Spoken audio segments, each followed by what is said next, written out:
Hello, welcome back to another episode of the Non-Essential Workers Podcast, a left-wing podcast on media, politics, bias, hanging out with your buds, all sorts of stuff.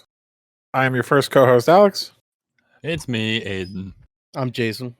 And this week it is Jason's turn to dazzle and amaze us with his carnival show. All right, so I thought I'd start us off with basically the only good political news in the world in the last couple months. Mm-hmm. This comes to us courtesy of CNN. Leftist Gabriel Boric, 35, wins Chile's presidential election. Or in the words of Wall Street Journal, when populism turns to tyranny. Now, this is a callback because one of our earliest episodes, we talked about a T-Rex, a left-wing T-Rex, guy in a T-Rex outfit that was advocating for political changes in some system's constitution. I believe it was Chile. And Chile, yeah. I don't think that was his name, though. It was probably just his ally. No, this is the actual guy who ran for office. But Right. the point is the T-Rex was on this guy's side. The T-Rex won. He didn't go extinct. So turns out you can run young progressives in a country and win elections. So for anyone who's like unelectable, well, we have Chile as an example on our continent where it's been done. Yeah. I looked into this guy a bit. He's awesome. Yeah, he said He's he great. wants He's Chile to be fantastic. the grave of neoliberalism. he doesn't want to provide alternative. He wants to bury it. So we have will bury you.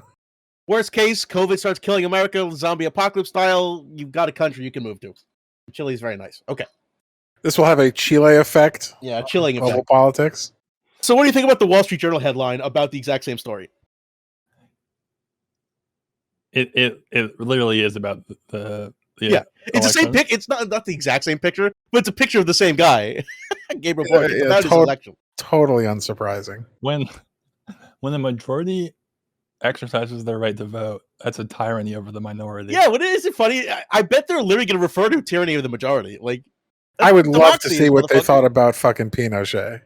I would love to see what they thought about death squads roaming the streets under a literal dictator. There was they described that as tyranny. Sense of stability for investors. Exactly.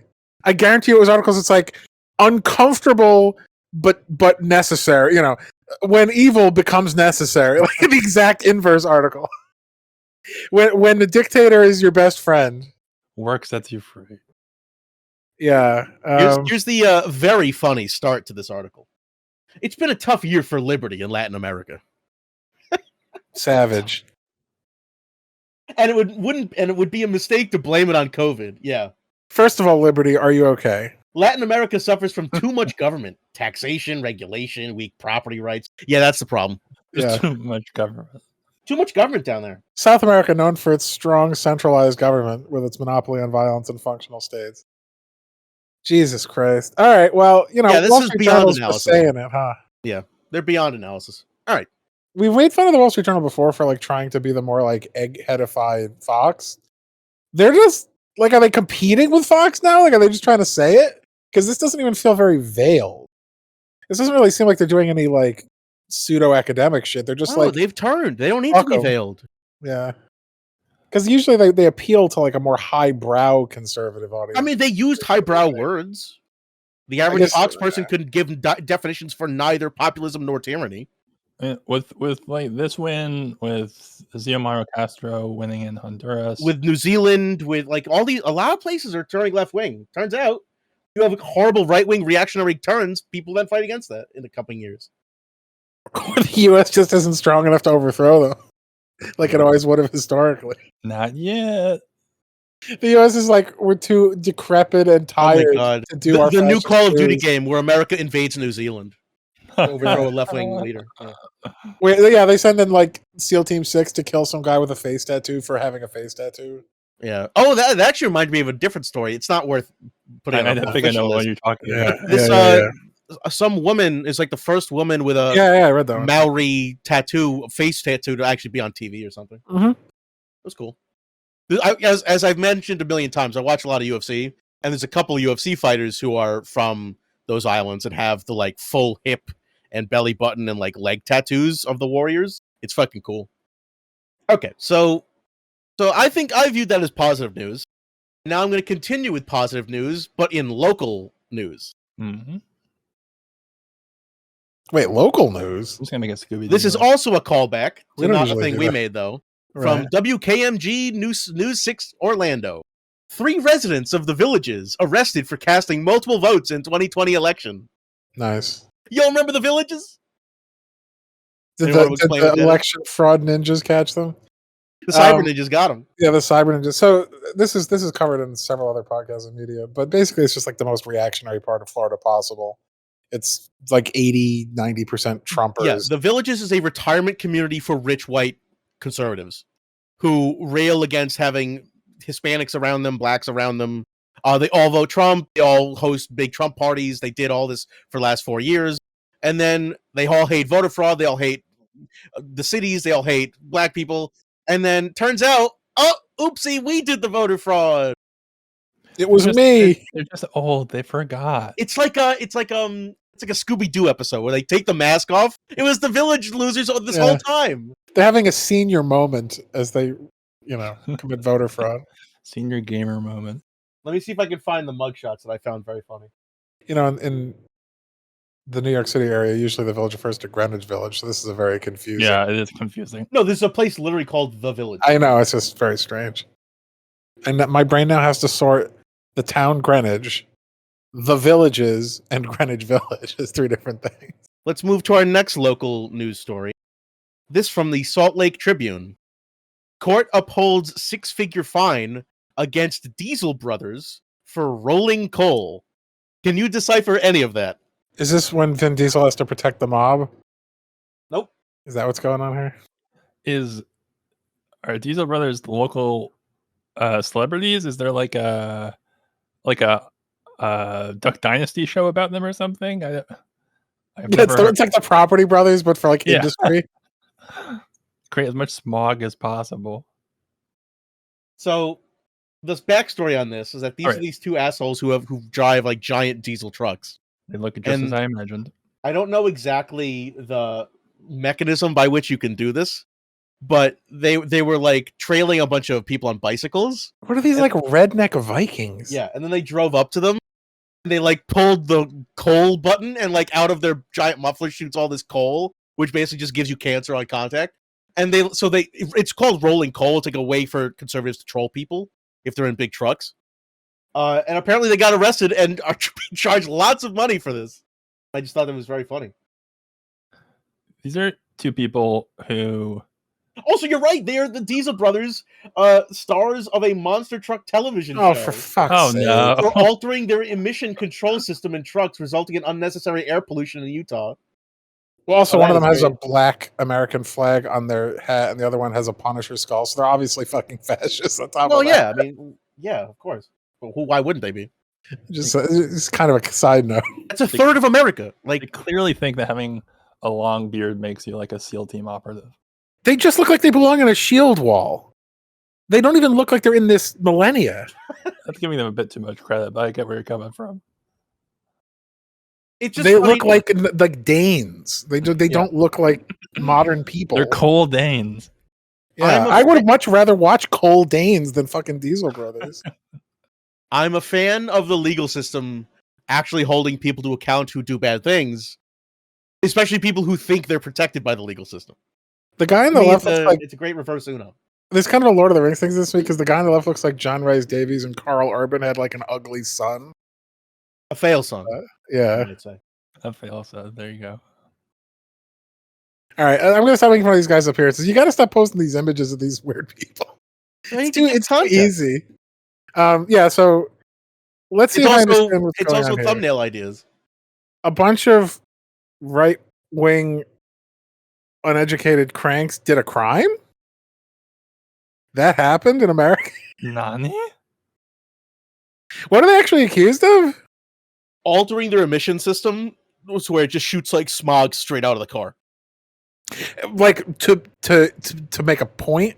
You can do it at people. You can aim it at people.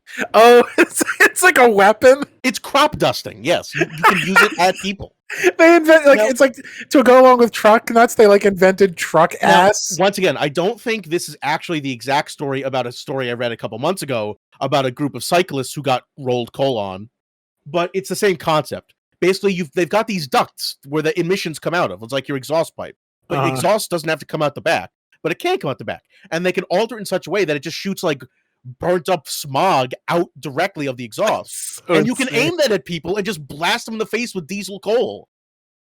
Is that diesel smog? It's really other bad. than the fact that it's disgusting? Is that like a health risk? That's like Yes, a criminal... absolutely. Imagine eating like 1,000 cigarettes at once. It's not good. I see.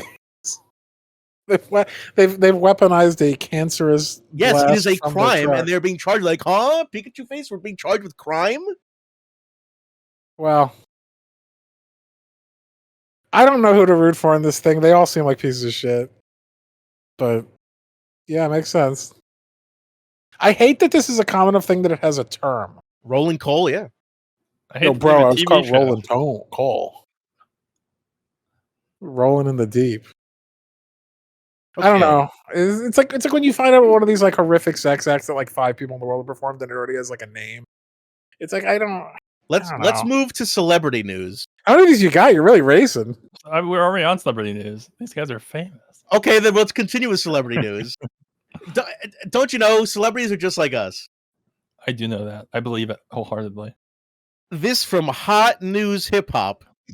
Rick Ross told interview host he was going to the bathroom and left instead. Very funny. Great. He's just like you. You know when you're having a bad date and you're like, let me go freshen up. He just jumped out the window. It's what you like to call a pro gamer move. Even the best of them do it, like Rick Ross. The moment when you hate talking to people. How bad was this did this interview have to be for Rick Ross, who just like sits there with sunglasses chilling, to be like, I gotta get the fuck out of this joint? Okay, but alternative perspective, how bad was his diarrhea Nobody. that he was like, this requires more than one bathroom. I gotta leave this interview. Oh, see, that's an interesting reading. You're reading it as he left to do more bathroom.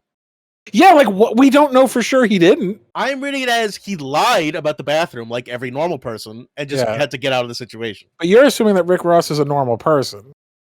He was like a Which- prison guard. Yeah, he is pretty normal. Other than just I don't having know. money now. I could absolutely see him being like, I can't return to this interview, I'm dumping. Just too consistently. He's a very large man. That is true. I've committed biological warfare. Yeah, like what if he took like half an hour and then he's like, it's been too long, I'd be ashamed to return. He's rolling coal. All right. Yeah, exactly. That's the best interpretation for sure. Well, we'll continue with very common occurrences among celebrities. From TMZ, Flavor Flav nearly crushed to death by falling boulder. What the hell's going on in the hip hop world? Don't you hate when a rolling boulder almost kills you? Is Fallen Boulder like a Rolling Stones knockoff? Or is this a No, physical object? I think he was driving down the highway in California, where they've got these giant hills and vistas of like Got it. the highways in California are insane. Like sometimes it'll just like the road will break and you'll just be stranded, or like lava will pour out or a fire will start. Driving through California is a nightmare, but I figured he was like role playing as Indiana Jones or something. whatever. See, his car got crushed. So everyday occurrence. You got to leave a meeting, you peace out, or you almost get killed by a boulder. I mean, the car's not that fucked up. He probably could have survived that. So the biggest problem is that he's exaggerating here. Okay. Yeah, stop complaining, Flavor Flav. We've all nearly been crushed by something. We've all watched those like what's the stupid movie, the Final Destination, like shit Mhm. happen on YouTube where some guy has like a pole go through their windshield and you're like, well, Yeah, be grateful you survived. this would have merely been a concussion, Mr. Flav. Yeah, obviously weird and frightening, but I mean, shit, if they can get Kobe, they can get Flavor Flav. I'll be honest. It looks to me like he just had a fender bender. I was like, Yeah. how do I get in the news? Yeah, he was doing like a little bit of drunk driving. He's like, hey, I got a situation. Like he calls his fixer and he's like, all right, I got it. We're gonna drop a boulder on your car. To continue pseudo celebrity news, this also from TMZ. Jeff Bezos not taking HGH per source. Don't believe it for a moment. He's not taking human growth hormone? Yeah, look how yoked he is these days.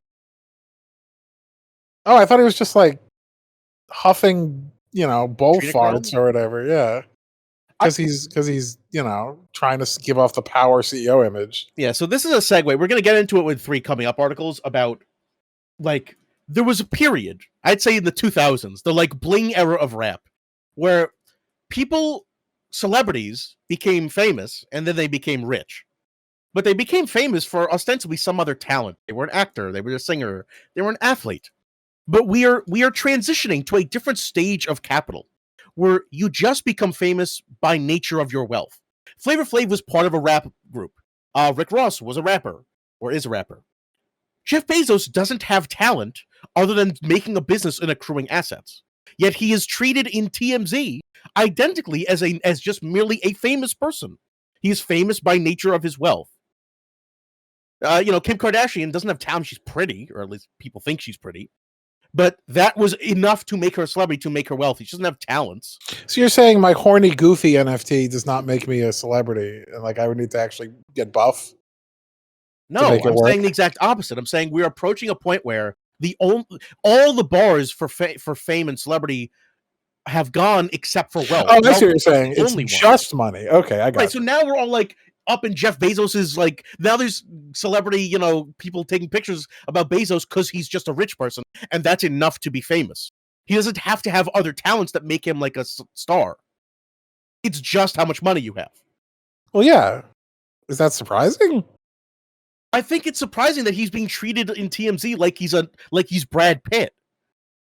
Well, here's the question, because to me the question is, why is he trying to get so ripped? Is it just to give off like the I'm a Hulk CEO? Maybe be healthy. I don't know. It doesn't. I'm not trying to get into his brain. The point I'm trying to make here is we have an unhealthy obsession with fame, and usually people get famous for some kind of talent, and that then gets them money.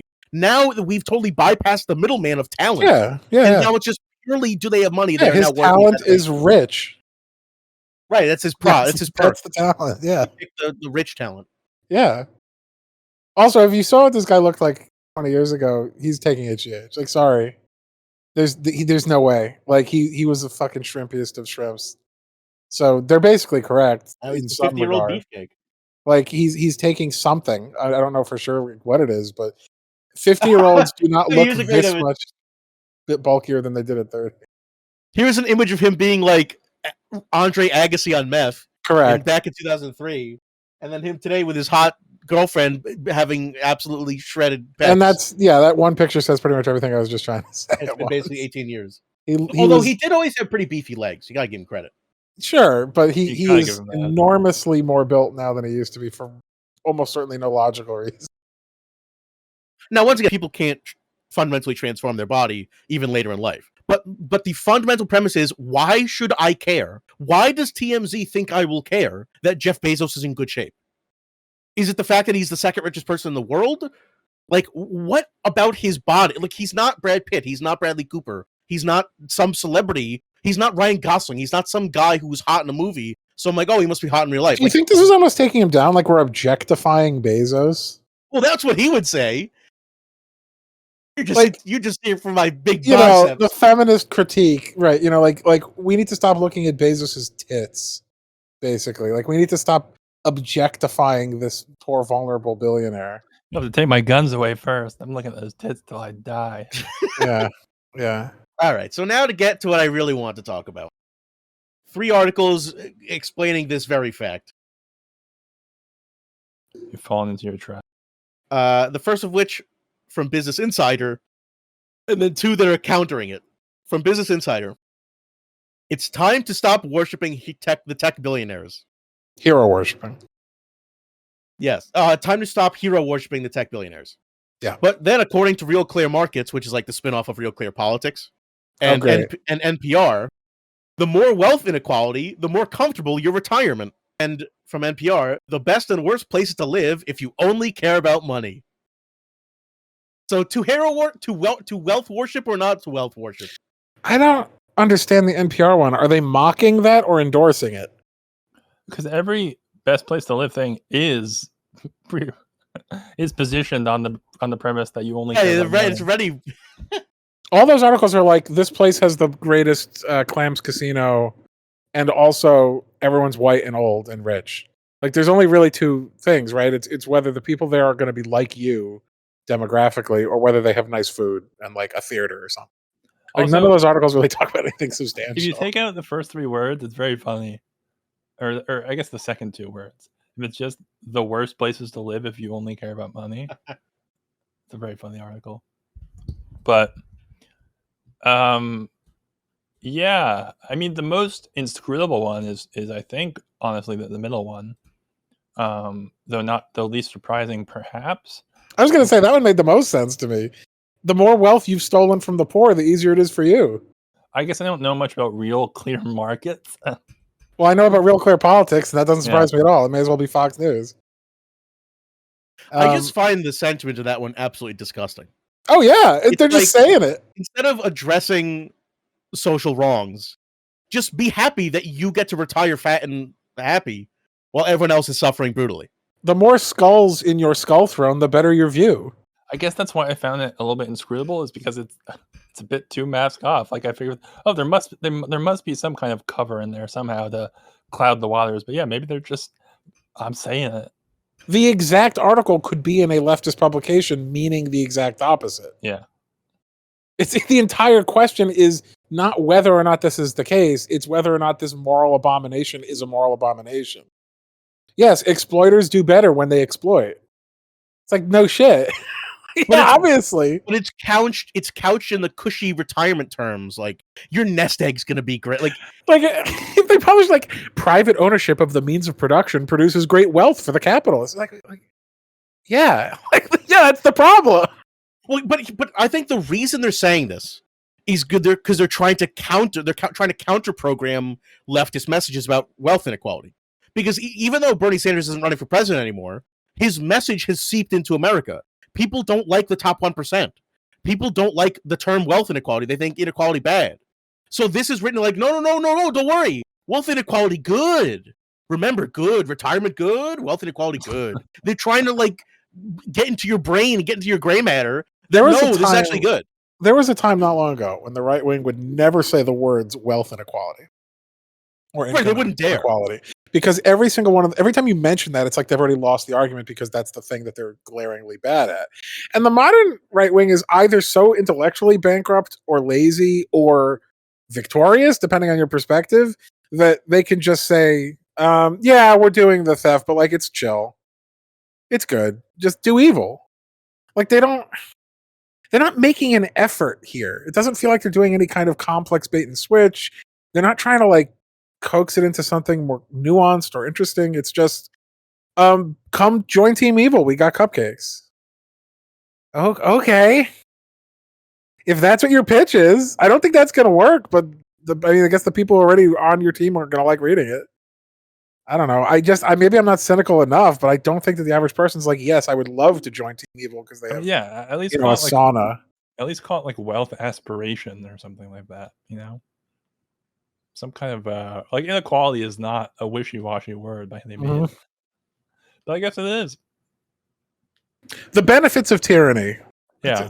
Why would you say that? Like, there's so many other ways they could phrase this. It just tells me either they're very dumb, which I already knew, or they're just think they're so on the ascension that like they don't need to hide it in any way. How the suffering of the poor helps appease the needs of the Demon King. Yeah. Why the orphan crushing machine has never been more efficient. And that's good. All right, well, let's go to a source that you wouldn't think would counter this message, but it did. From Yahoo News. Record beef prices, but ranchers aren't cashing in. Turns out wealth inequality and inflation and all these shipping problems are not good for the producers. Yeah, but it's probably like industrial factory owners cashing in because the prices did go up. But when in America, when you turn on the television and you see an ad for Purdue beef and chicken, you then get plastered with an image of a cowboy on a big machine, like my daddy made this farm and I'm running this farm and it's good for me, and because that's America. See, turns out the ranchers aren't cashing in. So where's all this wealth being extracted to? The benefit of being left wing is that you could have made this headline: ranchers have beef with capitalism. Yeah, but you can't do that. That would be good. Beef is getting pounded. Something, some sort of innuendo. I don't know. I don't know what this article is trying to say, because it's saying someone is ripping someone off. It's saying there's a disconnect between the inflation we're all suffering, and you'd think if prices are going up, that means someone is making that money, Turns out it's not the people producing the goods. Are the ranchers considered the workers in this situation? Because I don't think they're talking about the cowboys. I think they're talking about the ranch owners. So, like, No, it's the just actual ranchers, the people who do the farming. well, that's not clear to me because a lot of ranches are essentially like agribusiness, massive ranches with, like No, it's not talking about the corporations. It's talking about the individual ranchers. That's why it's referred to them that way. yes, but like a rancher could be the guy who owns the ranch. It's just not clear enough to me from this presentation. No, it's as we talked about before with like sharecropping. Like, no, all the Mhm. individual farmers in this world, in America, sell their shit to giant corporations. Right. The point is, the prices are going up, but the individual ranchers are not making any more money. I wonder where all that money is going. It's going to the people who are the middlemen, the giant corporations, who are taking the ranchers' production and then selling to everyone else at higher prices. So you read this as like a labor base of ranchers are getting ripped off by a capital acquisition by like a beef processing. I read this as making a leftist critique. It didn't even realize it was making. Yeah, I don't even realize it's making it, but I believe you if that's what it's doing. Yeah, and I mean the issue is, of course, because they have no incentive to share the profit because the price is raised at point of sale, which they're fully responsible for. But we're told this message that like, don't worry about inflation. It's all out of necessity, and it's because the shipping's getting harder. But like, it's because it's harder for the rancher to make this stuff, so they have to get paid more. But they're not getting paid more. So it's someone broke free out of the Matrix pod. It was like, hang on, something's not adding up. Why is everything costing more if even the ranchers aren't getting the benefit of it? It turns out instead of wealth trickling down, it's just blasting up. It's just the wealth is rushing. The wealth is blasting incredibly quickly from the bottom to the top with almost nothing going backwards. So, yeah, I mean, unsurprising. Because once again, if you live in a system where there's no actual control over what's going on except for what people can get away with, then they're going to do everything they can to hoard their wealth. Like, what if they don't have to give the ranchers more money? Why would they? It's like, unless you have some leverage. But how would you have leverage over the people who have enormously more resources than you? What are you going to start? Ranchers are good, Alex. They're the heart of America. Why are you not buying our propaganda? I mean, this is why I'm confused, because it's like this is implying like a large working class pool of ranchers, which I imagine probably do exist, but I assumed it was mostly like nameless temp worker immigrants who are being herded into doing this at the border, not like a thing that you'd go do a report on and give coverage. So I guess I'll give you that. Yeah, not for actual like livestock. The kind of period the seasonal workers of immigrants that is used illegally in America is mostly for like fruit and vegetables and cotton and shit like that. Actual livestock requires lots of training and knowledge of how a farm works. No, it's just, I mean, we haven't really, as a country, talked about these people since 100 years ago in any depth. And they occasionally get like a political grandstanding thing where it's like the hardworking Heartlands people or whatever. But I mean, I don't know. Like, do you want to get into the irony of the fact that almost all these people probably vote Republican and are totally fine with this? Like, they don't even see this as a problem as it happens to them? Well, see, that's what I think this article is speaking to. I think some of them are like, hang on, why when I go to my supermarket is my beef more expensive and my check didn't get any bigger? What's happening? I think they're getting woke. Now, they're not actually going to change their votes. Because they're waking up to realizing like the capital is not serving them, even though they're the producers. Yeah, if we're assuming that ranchers does mean that kind of working class set, then this almost has like a what's the matter with Kansas vibe to it. Like, why would all these people in kind of rural heartlands America who are getting fucked by capital just kind of keep going along with it? Which, yeah, I mean, that's a valid question. That's certainly a very complicated question, multi-variable answer.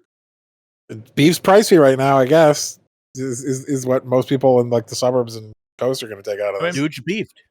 The question that I have, I guess, is it feels like the burden of increased costs would be on them.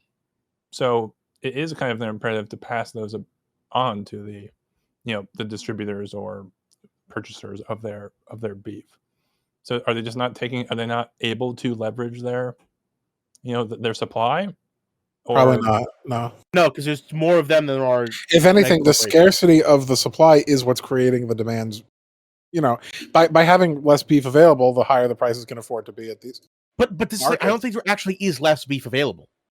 It has to do with distribution, right? Because there's problems in the supply chain of getting it from point A to point B, keeping it. Yeah, but that's not less beef. That's less. That's not Less less beef beef than at net. there's less beef at point of purchase. There's less beef available to the public at the moment. Not because there are fewer cows, but because there's fewer cows getting processed, delivered, packaged, etc. to Shipped the properly, quickly. So at the end of the day, there's less total beef available, creating a sudden significant surge in beef prices. And several other kinds of meat. Like if you go to like a deli counter, everything's like double what it was a few years ago. But yeah, I mean,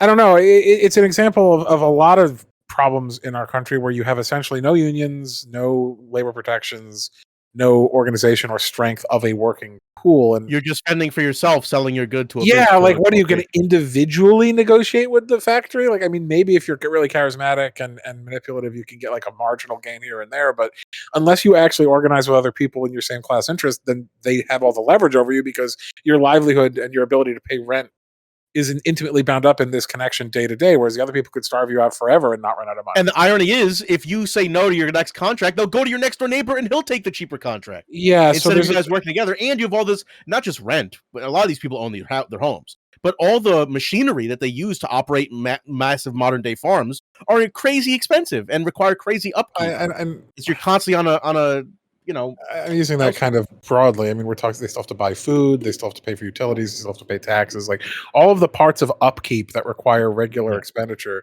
are a part of most people's daily life. They're not a part of a mega corporation's daily life, which has so many resources available to it that it could easily stall them out without falling apart themselves. and ways to exempt themselves from all those costs. So as long as you don't unionize and collectively starve out the corporation all at once through, say, a strike, you don't have the same means of starving them out that they have of starving an individual out. So you don't have really any power as a worker as an individual, which is why our politics and media work so hard to keep us individuals. And Because, this is even a level above the worker. This is the worker / owner of their own small thing. Yeah, I mean, anyone who is an individual actor is going to be tremendously at a disadvantage in a negotiation because they're a single individual with only the resources that individual has. Communities and groups have significantly more power because you've pooled your power together. And the secret that's is why that's we're always atomized. And that's a secret that corporations are groups of people who can exert their leverage. They are also groups of people. Right. They're coming to the table with a group and all the assets they're in. And if an individual worker is coming as an individual worker, they are absolutely at a tremendous disadvantage there. So yeah, no one rancher is going to be able to go up to some fucking beef company and be like, hey, give me double the money. It's just not going to happen. So this is a function of the failure to organize of a people with a set of class interests. It could even be like a petty, centrist, like trade union style class interest where they just want to organize for themselves in their own fief. But even that would be better than this, which is just like the richest people continue to get richer because they capture all the wealth because no one can get an effective negotiation. You know who's agreeing about this dire warning? Kamala Harris. This from MSNBC. Kamala Harris's dire warning was right. America's credibility is declining fast. When did she say this? On Sunday let me see when this was written. That's unusually bleak for her kind of posturing. On Sunday the 26th, day after Christmas. I've never actually heard her kind of own how bad things are before. That's not a great sign if you're one of her fans or the Democratic Party's fans. I guess the implication is like the Democratic Party and Biden's stock is dropping, so let's make it global. Like let's make it the whole country. Keep in mind the State of the Union's coming up later this month. Yeah. And so she said this on Sunday the 26th. Vice President Kamala Harris issued a dire warning about the state of the U.S. democracy on Sunday, saying the United States is at risk of losing its standing in the world if Congress doesn't pass legislation protecting voting rights in the coming year, even though she didn't do that for her constituents. In fact, she criminalized them all and took away all their voting rights. Harris's warning matched the White House's renewed energy around voting rights over the past couple weeks. This shows you how much I'm paying attention to what the fucking White House is putting out each day. And it spoke to the reality reported at home and abroad that voter suppression has weakened America's standing in the eyes of the world. Harris addressed the loss of credibility during an episode of CBS's Face the Nation. I just think it's funny having Harris be the one out here to talk about how we've lost credibility. Yeah, she has none. I mean, okay. There's a lot going on here. So on the one hand, she's right in the sense that yes, America's credibility is almost completely shot at this point. but she's using it in a bizarre, cynical, political way of saying, so therefore let us accomplish this political maneuver I want to accomplish. But on the other hand, that maneuver is also good, which is to say that try to fight voter suppression Republicans are doing. So for once, I'm not even really that opposed to this. The problem is Messenger. she has no, right, as you say, she has no credibility to even be making the pitch. So she might actually be harming a good case by attaching herself to it. And two, it doesn't matter because no one cares because MSNBC is not read by anyone who already disagrees with this. So MSNBC is just kind of preaching to libs that like the Republican Party is bad and we need to fight them to maintain American credibility. But it's like, well, no shit. Well, yeah, but that's just MSNBC broadcasting this. She gave this message on Face the Nation on CBS, which many people watch.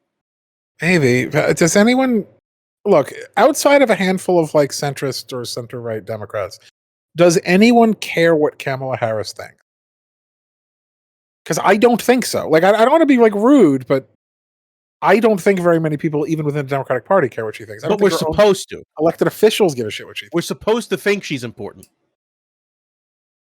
I don't know, man. The K-Hype's gonna come after you. Yeah, sure, cool. The fucking Queen Bee over here is gonna own me on social media. But yeah, we would make. She's gonna have you done like Tupac. Gotcha. We would make fun of like Dan Quayle for being a vice president who said dumb bullshit and no one cared all the time and no one really thought anything about it. We didn't have articles written that's like, is America too hard on old white idiots? It's like, no, it's just like, can we just hate Kamala because she's horrible and not worry about her demographics? Like, just for once, move past it. Like in this one instance, I don't even necessarily disagree with her, but her credibility shot to fuck even more than America's is shot. So like, I don't know who this is for. Do you think this is just one of her things where she's like, please continue to notice me. I still exist. I'm making statements kind of thing. She's doing her job. She's working hard. I don't know. Here's another great quote from her from that speech. We have been a role model saying you can see this and aspire to this and reject autocracies and autocratic leadership. Man, she sounded like Biden. Yeah, do this, Jack, and do that. I don't know. There's something depressing about living in like a failed state and then someone being like, our state is at risk of failing. Yeah, exactly. Like, it's already there. We're already there. What do you like? How many fucking 100,000 people are now dead because of the state's failure to address coronavirus? How many fucking million are dead because of needless imperial wars? Like, what part of this was not already the credibility is gone? Like, I don't know what credibility was even here 2 decades ago, let alone today. So what is she referring to being credible, right? Like this is again, I mean, I'll give you credit. Like this is actually kind of a liberal propaganda hit, even from her. The liberal propaganda basically takes a very simple form, and it's an inversion of conservative propaganda, which is everything in America is great if only we follow this one neat trick invented by a housewife. On the brink. You always have to vote for us. We're always on the brink of failing, but we're not there yet. We're still. We were always good. The conservative myth making America is basically true. We live in an imagined past where everything was wonderful that's unspecified in time and totally detached from reality. And we're going to lose that wonderful American past if we don't fight the Republicans or whatever. It's just the inverse of the Republican thing. It's just make America great again. It's just saying America was always great. There's no real history of horror in it. And in order to preserve that, we just have to fight like the far right instead of saying we have to fight, the globalists or whatever. But it's the same rhetoric. America has no credibility. It's gone. It's long gone. So for anyone to be asserting that is to essentially push reactionary myth making about a supposed grandeur of the American state that simply does not exist. The international community is terrified of the United States, but they certainly don't respect the United States. Like, we're an unhinged nuclear armed power with tremendous financial and military resources. There's good reason to pay attention. Certainly very frightening. No one respects us at this point. They're just tiptoeing around us because we're like an aging, decrepit mob And if boss. they do respect us, they don't deserve respect. Why would people respect this sniffling evil country of ours? If we are basically the fading years of like Don Corleone. Like, we're a dangerous, murderous psycho who likes to huff their own farts, and we might be senile, but we might still order a hit. Like, no one knows what we're going to do. So you have to tiptoe around it, but like, what credibility? I just don't. This is why liberal propaganda is generally more effective than conservative propaganda, because you have to do a little more work to dig at the fact that they're pushing right-wing bullshit. But yeah, I mean, And it lets you maintain your hope. Yeah, it's this hopes and Something dreams worth saving and shit fighting that's for. it's why Obama was a very effective propagandist. When you say all we have to do is this like one tiny little change or this one tiny little shift, and then everything's wonderful again, and everything that's complete fantasy about the country is true, and it's like all right, cool. It's just completely erased, what we were just covering in our bonus episode that you'll probably already listen to, which is, uh, a history of horrific abuses in this country and abroad by this guy. So yeah, I mean, I guess our credibility is going down. If it can go any further down, it probably is. But I don't know. I don't know. Once you hit bedrock, I think you're there. What do you think, Aiden? No opinion. Okay. I do have one opinion, and that's just that Kamala Harris. It feels like things are periodically released about her, quote unquote, by her people, just to give cover for Joe Biden. How much of a useless piece of garbage he's been as president so far.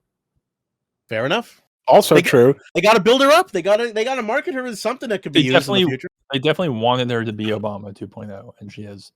If they had listened to anything she said in the past, they would have known that she was not capable of that. Well, what's funny is that there's most articles, as you say, are like anti-Kamala. Like we need to point out how bad she is that we can build up Biden. Yeah, but this is like liberal media. It's very weird. This is the inverse. This is Harris was right about some dumb bullshit. It's like what? Like this is the pushback to those articles. Let's see what other dumb bullshit MSNBC has been getting up to. This from Rachel Maddow's blog. Why the debate over crossbows in the UK should matter to the US. And whether or not they're sick.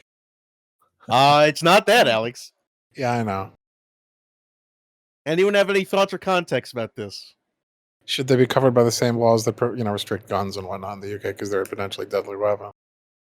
Even though basically the only crossbows being used are for hunting or for like crazy YouTube enthusiasts who make weird ass for like medievalist weirdos like me. Yeah.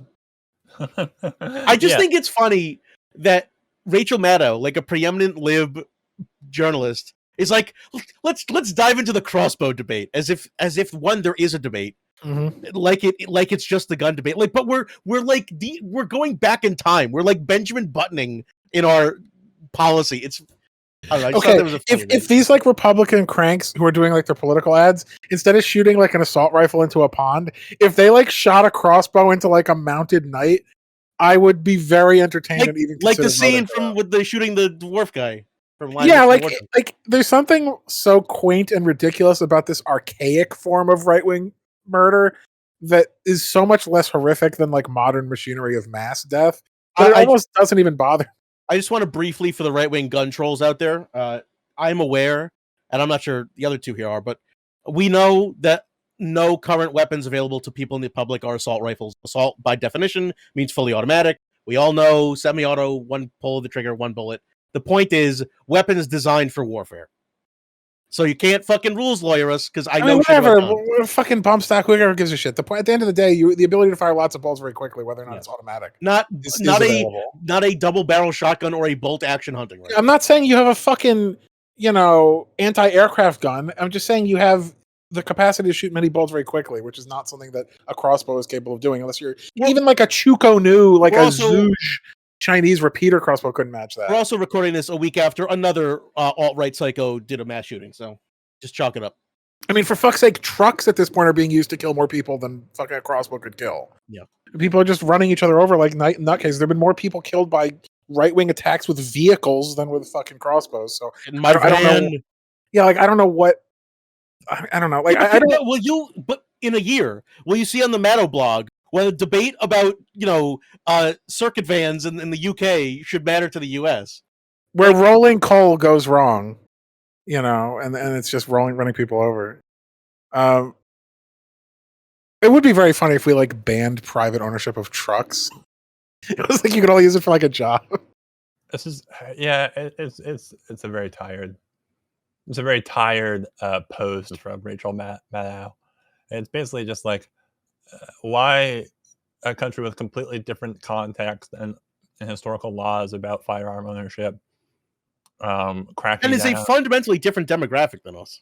Yeah, there's not even any close debate around firearms or weaponry there. I It's mean, all the only, knife and acid. In yeah, the UK. exactly, and the even the knife debate is not. It's not like there's any kind of concept of like a wealthy or well off white class owning knives being defended. It's just poor this- people shouldn't have access to kitchen knives or But whatever. this is such like a troll article because it's almost played for. I guarantee it's almost played for laughs. Because it's like why the halberd should be banned in the United States. No, Rachel Maddow never plays anything for laughs. She's so smarmy. She's just saying this totally seriously straight edge. why the Zweihander debate in Germany needs to be taken seriously. But I think you're right. This is done on purpose to piss off the right wing and to Yeah. make the left wing sound like idiots. And the right wing's like, now they're coming after our crossbows. This is done for the same thing that we talked there's about. going to be a bunch of people shooting their dicks off with Right. crossbows This now is- just to prove a point. This is to maximize strife and aggravation amongst populations which should be uniting along class. Like this is asinine. This doesn't even matter in the UK, let alone the US. But it's a debate. It's happening. So we have to talk about it. Two people disagreed. That's a debate. Two people added each other on Twitter with different views. It's a debate. Time to write an article about it. Time to write in my blog about it.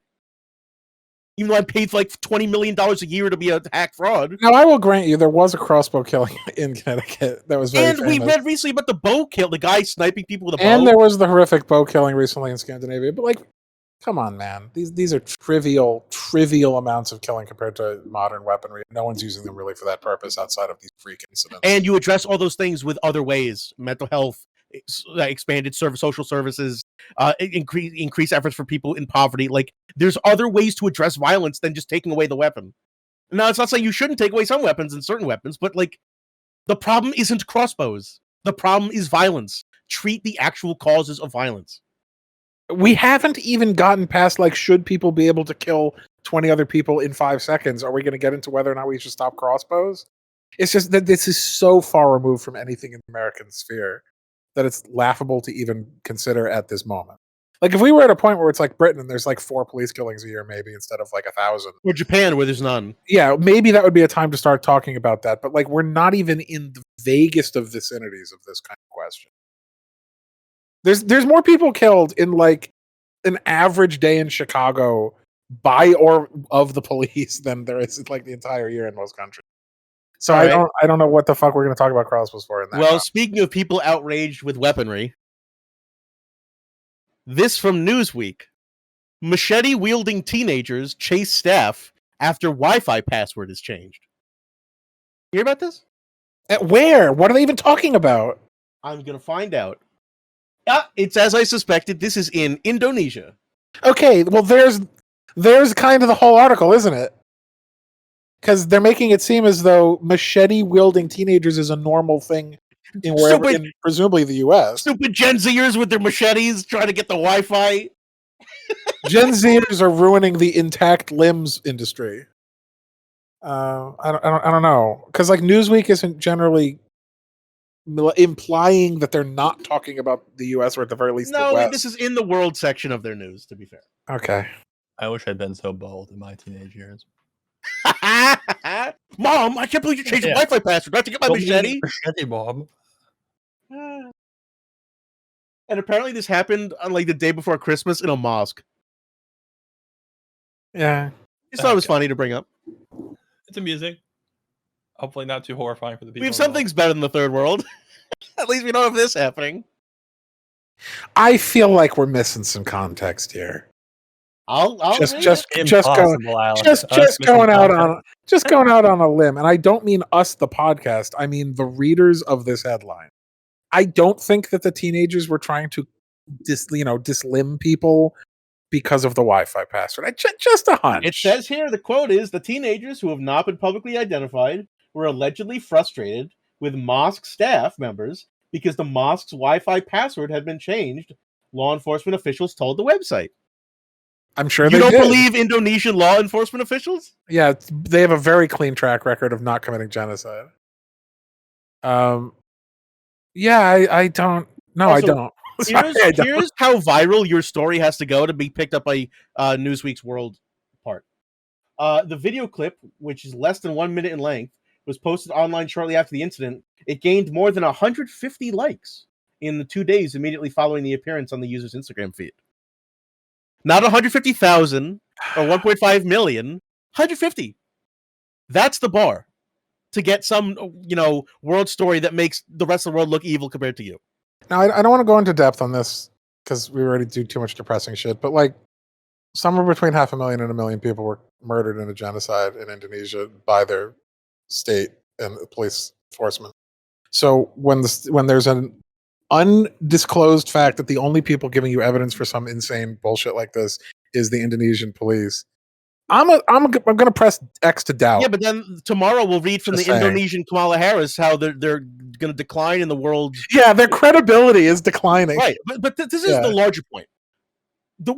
Everyone is at zero credibility.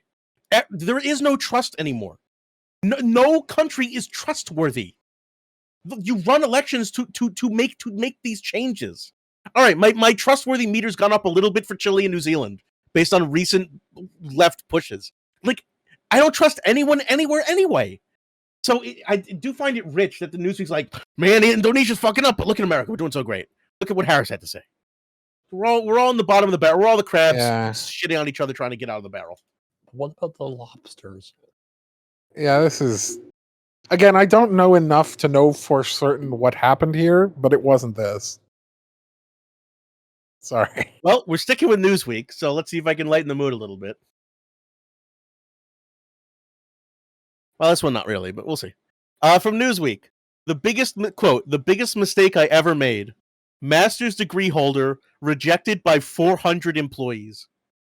Employers. Discuss? Thoughts? Mood lightened. Well, the next one's funnier, but this one you gotta suffer through. This one hits real close to home. Oh boy. I just like that for anyone who's like, go get a job, it's like you can't though. You're not allowed, even if you're super educated. It's been a long time since we've talked about this, but I'll just briefly refresh people's memories, or maybe they haven't listened to it. We have a problem with elite overproduction, right? Where we have too many people with higher education degrees compared to the workforce's, basically to the economy's ability to employ them in those roles. I mean, they can employ them in something, but the problem is if you have a master's degree, chances are you took on debt because our educational system's so fucked that you have to take on huge loans to get the education. And then you have to get a well-paying job, presumably using that degree in order to pay back the loans. So you can't afford to settle for a lower job because you then fall into too much debt. But then you have to compete with way too many other people for a handful of jobs that can actually afford to pay back the money you owe with a degree that's now not worth the fucking paper it's written on, because again, there's 10 times as many people as jobs who want that position. So it creates, again, a downward pressure on the value of that labor since there's too much competition relative to the demand, which means that even the few people who get the job aren't getting paid adequately enough. So it just results in a ton of people who have master's degrees and doctorates who can't actually pay back their loans, let alone get a satisfying job that like gives them any kind of life satisfaction or joy or ability to support a family or themselves. So it's a really bad death spiral in American academics and the industries that it normally fed into because of this problem. So every time someone's like, hey, get more women in STEM or whatever, just so you know, all they're trying to do is drop the labor value of those fields. They don't give a shit about women in STEM. What they're trying to do is to overproduce labor in a field that doesn't have enough people in it yet to make sure that none of you get paid well. That's it. It's not feminist. So yeah, this is the problem. We have way too many people who are getting college degrees and no one's employing them.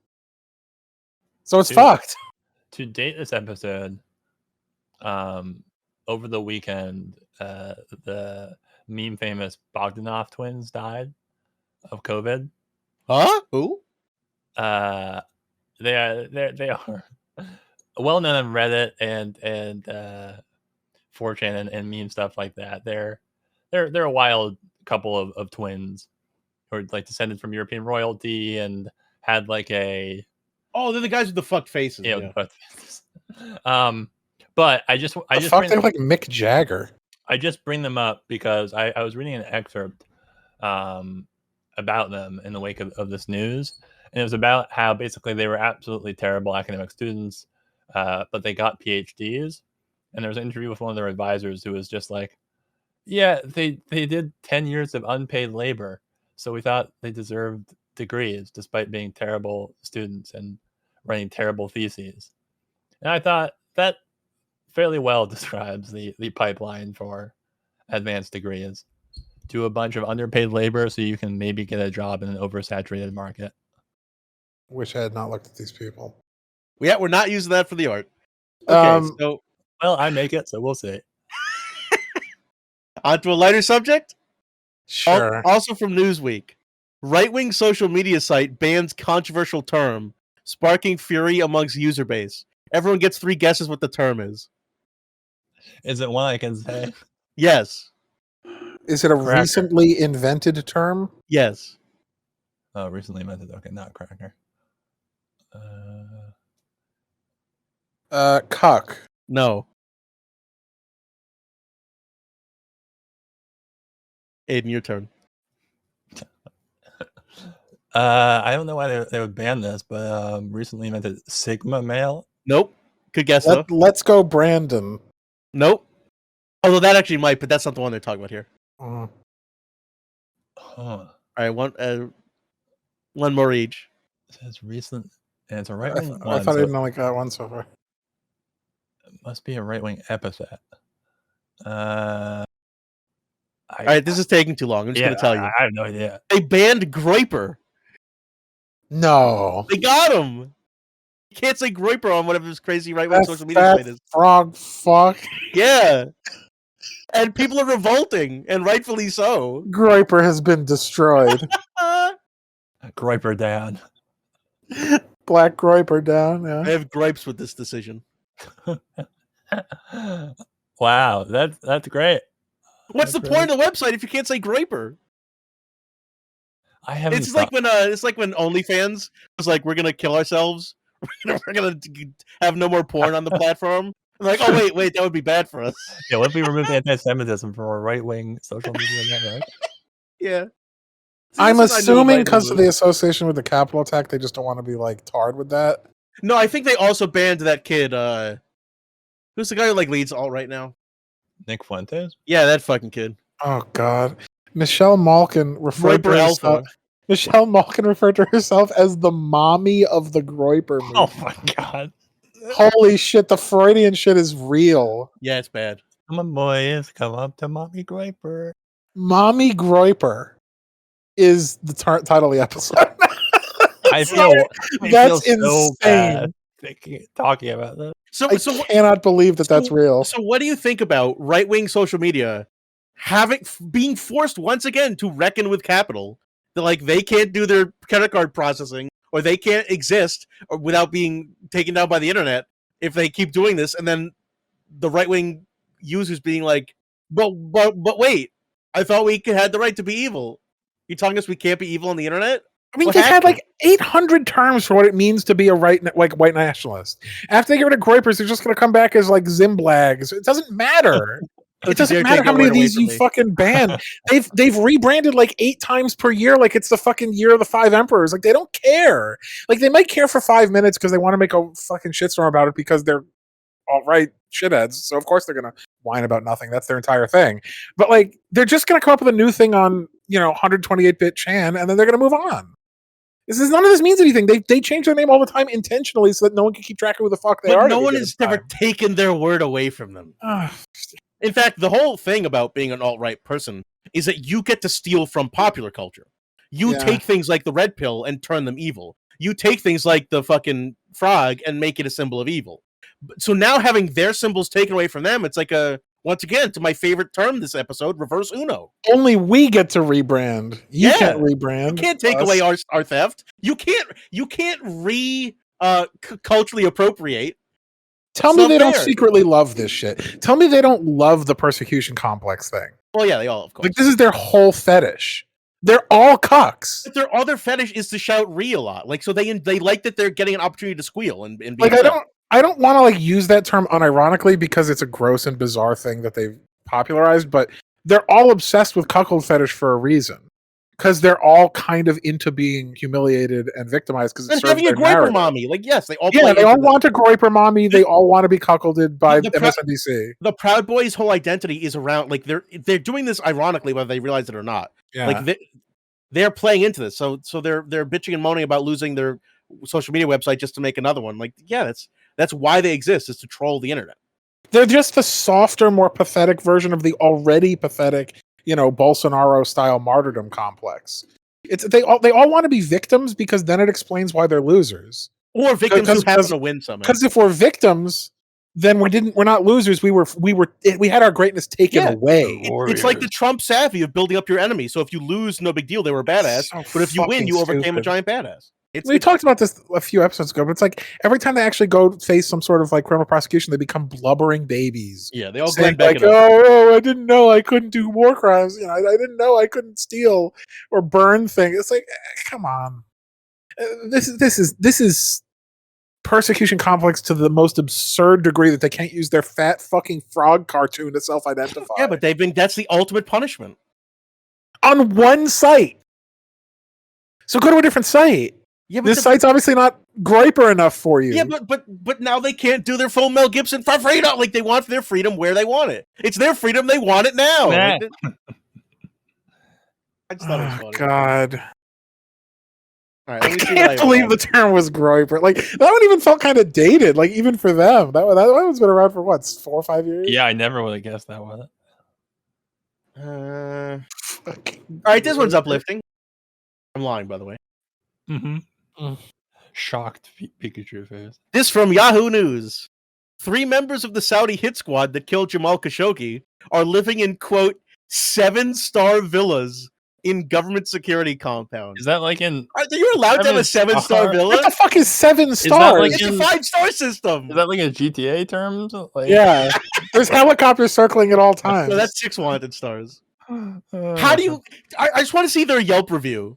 7 thumbs up. Like, man, like, I mean, who would expect any less? But still, this is crazy. Like Kim Jong-un type propaganda, Kim Jong-un can dunk 800 feet in the air, do 7 backflips and 8 Christ airs on his skateboard. Yeah. Why do we know who they are? Because I think is it they were public knowledge who the assassins were? Well, there's a report that Yahoo News somehow got. Who knows? Maybe, I mean, I don't know. I don't know their names, but the point is, they're obviously public to some degree. I'm just saying they're treating it like it's O.J. Simpson, where it's like an open secret who the killer is, kind of thing. Yeah, how do we know this? Is this confirmed? I'm not going to investigate it that much, Alex. I'm just I'm not asking you to do it, my dude. I'm talking about the premise in the abstract. It's just asserting that these are the killers. Yeah, but the Saudi, it could just be like they saw some billionaires in a... Yeah, they probably just saw some princes like getting blown in a manor house, and they're like, they must have done it in Khashoggi. Well, I don't know. I mean, I think even Saudi Arabia kind of is like, yeah, we know who did it, and like, I think they are to some degree known, but I don't know. Because didn't they question 2 guys? Weren't 2 of them arrested? And I don't know. Is that a Russian thing? I don't know. Saying, given that there's like 5 people who each claim to have killed Bin Laden, like I don't know. Like they keep dying, you're getting owned. Anyone keep track of who's actually killed who at this point? Call back. There's like a Final Destination thing of all the SEAL Team 6 members. Yeah, it's really funny. I mean, France recently tried to take a man in, and it turned out not to be a member of Khashoggi's killers. Yeah, I don't know. I just taken at face value, I find this article very funny. That they're like flaunting, like they live in +2 bonus star resorts, like more than even possible because they live in Saudi Arabia is so rich. They've reached Elysium or whatever. Now, I would never advocate violence myself, but does this article not sound like a bonus quest for some SEAL Team 6 psycho? Like, does this not sound like they're basically saying, get these motherfuckers? No, because the average SEAL Team 6 like newsreader isn't like, man, I feel so bad Jamal Khashoggi got chainsawed.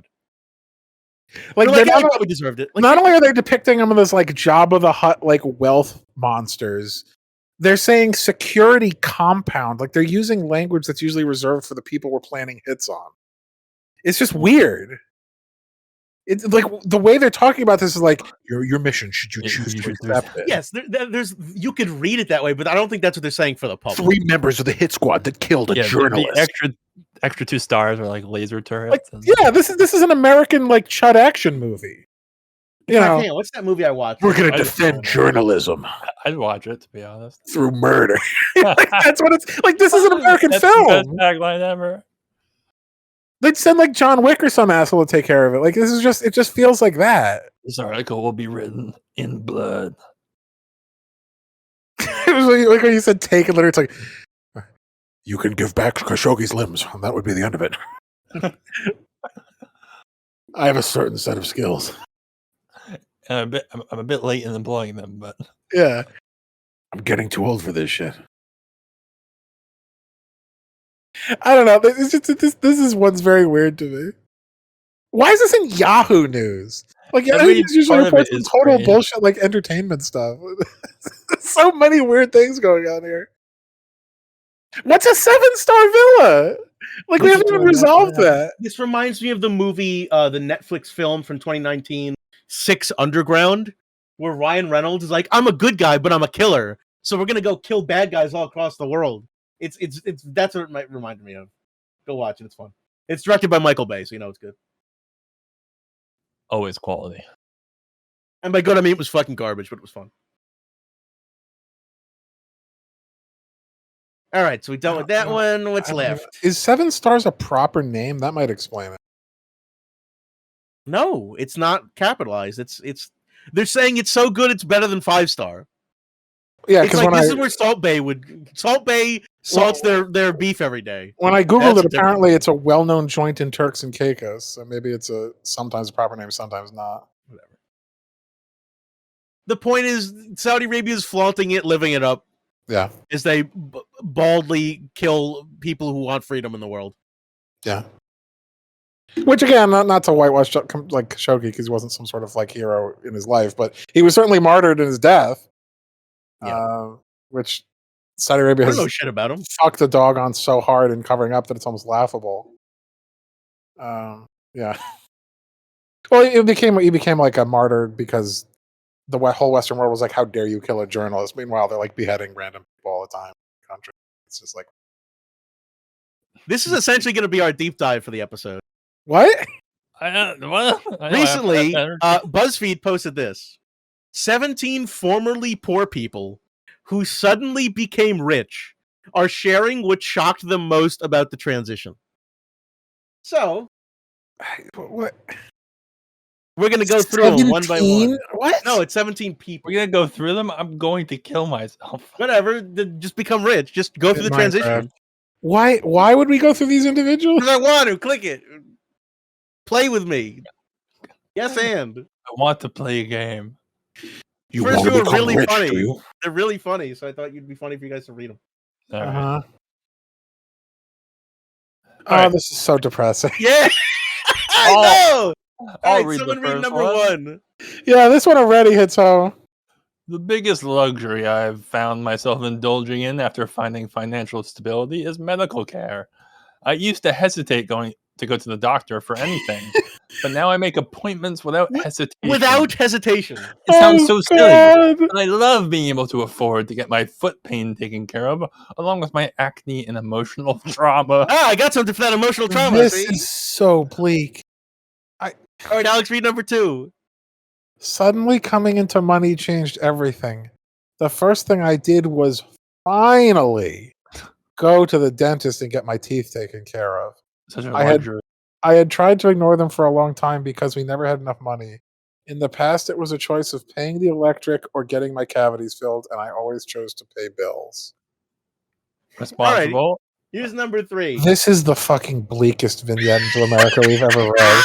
Here's number three. When I was poor, doctors looked down on me and treated me like I was drug seeking. Since I've become successful, just magically, I've been properly diagnosed with several conditions that had lingered for years. It's also wonderful being able to not worry about the cost of glasses or if the dentist God. recommends work. Same as two. They're all about health! They're all about health. All right, Aiden, number four. Most recently, I got a new job that pays off. Like fantasy characters? You got to do in different voices. That's how I cope. Ben and Barney. No, almost double what I was making. When I told a friend how much they offered, I broke down crying. She asked me why, and I told her I can finally afford food. This is so bad! To me, I feel rich because even though I have health insurance, I can pay my rent, car payment, car insurance, and phone. The one thing that always took a hit was food. This is the bleakest picture This into is American life way more you fun could than I have thought it asked would be. for. I- This is like fucking satire. Number 5, Alex. This is the one that should have been British. This is a UK guy. Middle class background, but my parents fell into debt in the early teenage years. We struggled to meet. That's why we ever voted for since. Brexit. I left Central Eastern Europe for the UK to study at 18, became financially independent, and entered a highish paying tech job at 21. It surprised me how much earning more than my parents at a young age caused me to have issues with our parent-child relationship. Oh, So his relationship with his family is better now that he has money. No, it's worse. yeah, because now he's making a His reasonable. parents are amount of money. embarrassed because he's making so much more money than them. No, read the little thing after. I couldn't stomach them paying for meat at all, not even hosting dinner. I felt guilty and responsible. Now they're the best parents ever, only proud of me and never expecting anything. No, the relationship got better now that he has money. Then why did he say caused me to have issues? Yeah, That's a contradiction between his earlier Yeah. statement. Literally, the last line of the bold text is, more than my parents at a young age caused me to have issues with our parent-child relationship. I don't know. It doesn't make any sense. Number 6. Lots of envy and hate from family. So much they have tried to cut me off from my inheritance just to be spiteful, even though you're rich now. Some even expected financial support from me because they believed it was owed to them for being wealthy. Oh my god, this is so fucked. Their behavior spoke more about them than about me wanting more for myself.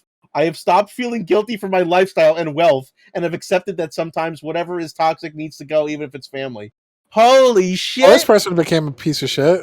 get those poor bitches out of your life. Oh my god! All right, and number Block 7. your mom on social media if she wants you to pay for a mortgage. This sounds like the thing that who's the asshole who ran Apple? Yeah. Steve Jobs. This is the thing that Steve Jobs did to his dad. Or whatever. Yeah, let's not get into it. Oh my god! All right, 7. Family began to call and reach out after decades of no communication, and I felt that I should buy them. No, they felt I should buy them. There's actually no pronoun at all there, and Yeah, felt felt. I should buy them big ticket items because we share some DNA. Oh my Another god. scumbag like the last one. One came out and asked that I buy a man and financially back his construction business. Construction business. Another asked for a $40,000 sports car, and they were only 17! Exclamation mark. Now I'm labeled as cruel and wrong because I won't give away what I worked so hard for. And ding, ding, ding. There's the myth. This whole article was about people who have fallen into money, not feel they earned it. This guy, I guarantee this guy got like Bitcoin Oh my god! or something completely meaningless. All right, number 8. Is that Alex? Yeah. We're taking turns on this. My parents passed within a year of each other. They were very smart with money, so my brother and I are well taken care of. I also inherited their home, which is fully paid off. Sounds like he was never poor. So I have only property taxes to worry about now. The negative thing I have seen is how people want to take advantage of my windfall. I have a roommate who lives with me who feels they should not have to pay any of the bills due to my financial situation. Why do you have a roommate? I have a Okay. roommate in my fully paid off mansion. This article took a real turn because the first 4 were like, we can now live. And then the last 4 have been, we're absolute scoundrels. Also, roommate is what I call my gay partner because I'm ashamed. Because Well, there's I no also other have, explanation. I can for label this. this as an apartment complex for tax purposes or something. Yeah. What? See, now I think these are numbered by the individual people. I think they interviewed individual people to get a single response from them. And it's just like some of them are good, some of them are evil. Here's number 9. Since I've been placed in a better position financially, I've seen a shift in friendships. What was once an equally split night out turned into me paying almost every time we go out. I stopped going out and answering calls and texts because my friends wanted to live a rich lifestyle through me. Oh my god, these people have all been so jaded so fast. Jesus. Aiden, number 10. Must we continue? We're getting through this list. Number 10. In 1996, I sold the company I Russian owned oligarch. to a public firm. Because the buyer was public, the sale price was published in local business news. Lost every friend I had over the next 6 months or so. Got Completely sick of unintelligible. hearing. But it's only XXXXX dollars. Only 10,000 or more. It's only 5 digits of money. You'll never miss it. I nearly went into hiding. WTF? Oh, this is fucked. I'm not convinced these aren't all Thomas Friedman. Right. Oh, These wow. are like his split personalities. Finally, his creative endeavors are bearing fruit. Oh, God. I was in grad school in an expensive... Oh, fuck, I guess I'll do accent. I was in grad school in an expensive city. In the living big city, Slicker. on a bare bones budget. After graduation, I landed an amazing job with great pay. I remember going to get my nails done after work and crying, what have I done? I can't do this. It's too wasteful. I should be saving. Even though I had a good job and I could afford it. It took so long to switch mindsets and to feel comfortable treating myself. I done go treat it on myself. And I definitely committed to a white Southern man instead of a black woman. Right. For sure. Halfway through this article. That was great. That was the best part. Number 12. It feels good to not have to hunt for change to put gas in my car. Going out with friends, worried if I would have enough to contribute to our outing. But now that I have a positive bank account, what's a negative? Why bank is account? the picture of like Felix Biederman? I don't know. Well, he's rolling the dough now. I have no clue how to invest, budget, or save properly so that I don't fall into bad habits again. So this guy's afraid he's going to be poor again. Great. Well, yeah. Well, yeah, he should. It's America. Someone will scam him out of it for sure. Oh, God. 14 is so dark. Who's reading 13, Aiden? I thought I would feel carefree and life would seem easier, and that was true at first. But then I started to wonder if something would happen where I would end up paycheck to paycheck again and back in debt. I could not shake those thoughts. So that guy's traumatized by poverty. Yeah, this man is paralyzed. Okay. Alex, your turn on 14. Give me an accent. I can't even think of one. Bill Clinton. German. Okay, I guess I'll try Clinton. I made a profit selling the house after I invested in the Great Recession. After struggling for so many years to pay my bills. The poor mentality is still hanging on longer than I expected it to. The poor mentality. He doesn't have gorilla mindset yet. Oh my God. I have panic attacks when I get calls from unknown numbers because I think it's a debt collector. Just for people's reference, he made profit enough to count himself as rich after selling a house that he invested in during the 2008 Great Recession. These accents are working. It's like I'm not paying attention. I can someone gets like kicked out of their house in Detroit because they can't pay rent, and then this asshole picks up the house for $8,000 and sells it 10 years later for like $150,000. Yeah. He's like, I can't. Yeah, the problem is I can't get the poor mentality out of my head, not the guilt for the extortion I did. God. All right, number 15. I grew up poverty-stricken and was a single mother on welfare. Through a series of lucky events and hard work, it's always hard work, I became an executive at a tech company. Yeah, fucking right. Incredible. What surprised... This is obvious horseshit. What surprised me the most was that I still worry about food insecurity. I'm a multi-millionaire, but my cupboards are full of macaroni and chili cans just in case. There will never be enough food to make me feel safe. Fuck this person. Press X to... This one's actually really embarrassing. If this is even true, it's really like... Low class! It's almost like poverty is a fucking crime. It's almost like people's psychology is being permanently damaged. Alright, looks like only one more. Your turn, Aiden. Give me your best voice. Due to my embarrassing German accent. And finally, I lost my sense of purpose in life. Financially, I no longer need to work. Is this Ben Shapiro? No. Several years for me to find the right balance, hypothetically, between work and life. This was also the result of a traumatic death. So it was really difficult to experience so much loss at once. So they lost their sense of purpose, and that was as traumatic as losing a loved one. And this has to do with wealth in what way? How?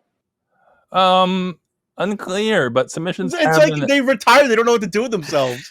This is the most tragic bullshit. The articles beneath this article. I literally can't afford groceries most of the time, so I survive off oatmeal.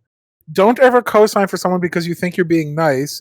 A woman just crying on the floor with a text that says crushing debt. And another article is Oh my god! Like, why? Why would you? I'm sorry. This was way worse than I thought it would be. Basically, damn it. if you're poor at any point, you will be warped. You'll either be traumatized by being poor when you then get rich, or you'll turn into an absolute Scrooge scumbag who like doesn't want to help people at all, and then treat all your friends and family as if they're trying to steal from you because you earned it super hard. You didn't get help from anyone else to get your wealth, so they don't deserve help. Like, this speaks so poorly of capital. Everyone is on these treadmills to try and survive, and they're all traumatized by it or become cynical, jaded cunts. Like, this is so bad. Half of the comments are about how socialized healthcare would fix this, by the way, so at least the BuzzFeed readers are paying attention. Yes, because they're normal people. Oh, God. Also, this article lied because there's no 17th person. All right. You were the 17th person all along. The 17th estate. It's a fortune cookie. You will fall into wealth now soon. I don't know what's happening anymore. I agreed with Kamala Harris on something. BuzzFeed lied to me. No, we're not living in a 7-star resort. I don't. We did it, folks. We've Well, accomplished folks, something. thanks for joining us for another episode of the I'm losing it. I thought that went great. We will see you next time when I've recovered from the damage of my poverty The trauma. and the newfound wealth that you've given us. Once you've learned your lesson. All right. Take care and get ripped like Bezos. See you Yeah, next take week. HGH. They should have had a Bezos quote like, I started immediately taking HGH. Yeah. Oops. I mean, I didn't. All right. See you next time. Bye.